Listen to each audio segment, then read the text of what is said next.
Martin Bormann.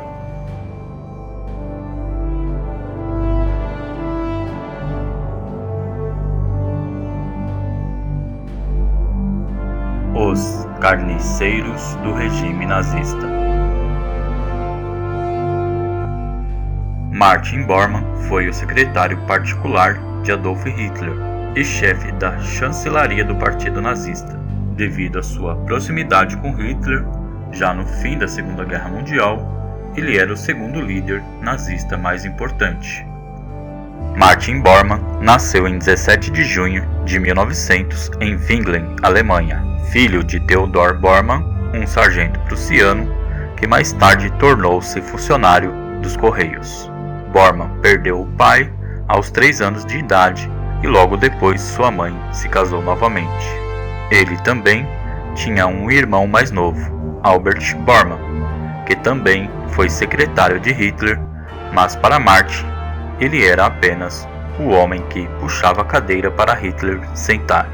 Depois de tentar entrar no 55º Regimento Militar no final da Primeira Guerra Mundial e não ser aceito, Martin foi preso em 1924 por se envolver com uma organização antissemita e em 1927 ingressou no Partido Nazista e uma década depois chamou a atenção do Führer pelo excelente trabalho no gabinete de Rudolf Hess, um dos aliados mais próximos de Hitler, onde se tornou seu favorito em questões de fluxos de informações e gerenciamento de finanças.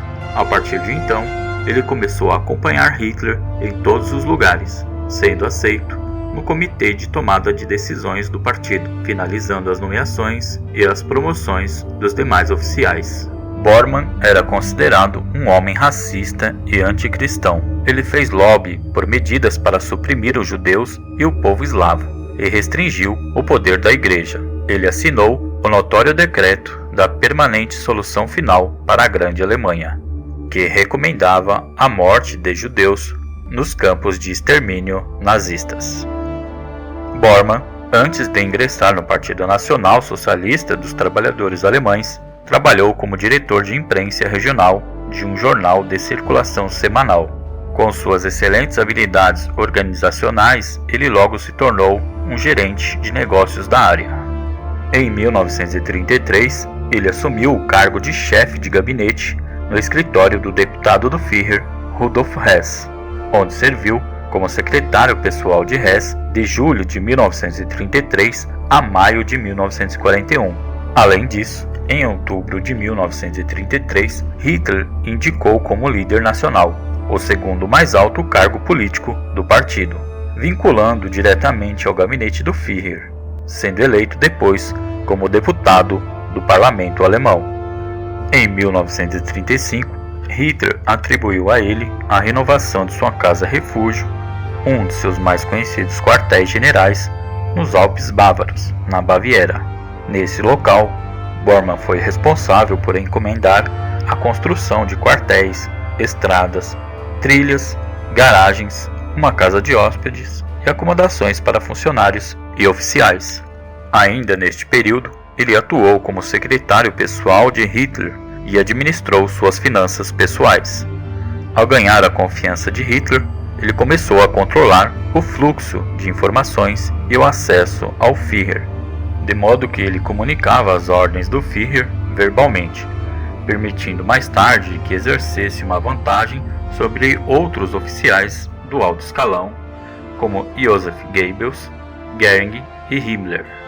Martin Bormann gradualmente se tornou um membro indispensável do partido, exercendo a palavra final sobre compromissos e promoções da função pública, ao ponto de, durante a Segunda Guerra Mundial, com Hitler concentrado mais em assuntos estrangeiros e na guerra, usurpar a posição de Rudolf Hess, que era o vice do Führer. Em 12 de maio de 1941, Hitler designou oficialmente as responsabilidades de Hess para Bormann, com o título de chefe da chancelaria do partido, respondendo apenas a Hitler.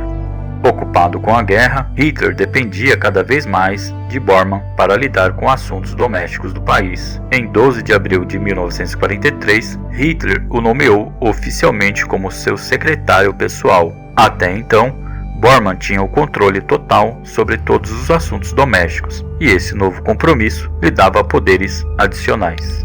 Ele defendia medidas extremamente severas e radicais contra os judeus e prisioneiros de guerra. Entre outros anúncios, ele assinou o Decreto de 9 de outubro de 1942, que recomendava a morte de prisioneiros nos campos de extermínio nazistas como a solução final permanente para a Grande Alemanha. Após o suicídio de Hitler, em 30 de abril de 1945, ele foi nomeado ministro do partido de acordo com os últimos desejos de Hitler. Em 2 de maio de 1945, em uma tentativa fracassada de fugir do cerco soviético, Martin Bormann e o médico da SS, Ludwig Stumpfegger, foram encontrados mortos em uma ponte perto do pátio de trocas de ferrovias de Lenter, pelo líder da juventude hitlerista Arthur Axmann. Os soviéticos nunca admitiram encontrar seu corpo, levando a incertezas sobre o seu paradeiro. Ainda assim, os aliados acreditavam que ele estava fugindo. Então, em Nuremberg, ele foi julgado à revelia e condenado à forca. Depois desse episódio, muitas notícias se levantaram sobre a morte de Martin Bormann, poderoso chefe da chancelaria do Partido Nacional Socialista e secretário pessoal de Hitler, pois rumores da sua presença espalharam-se pelo mundo, especialmente na América do Sul, inclusive aqui no Brasil, na cidade de Ibirubá, município gaúcho, após ele ter se submetido a uma cirurgia plástica, informação, no entanto, que nunca foi confirmada.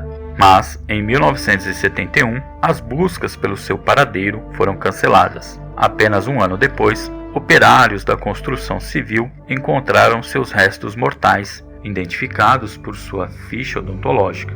Uma análise de DNA de 1998 deu o toque final à caça, e seus restos mortais foram finalmente cremados e as cinzas espalhadas no Mar Báltico em 16 de agosto de 1999, pondo fim a mais uma história sobre os carniceiros do regime nazista. Martin Bormann. Assinatura do Mal.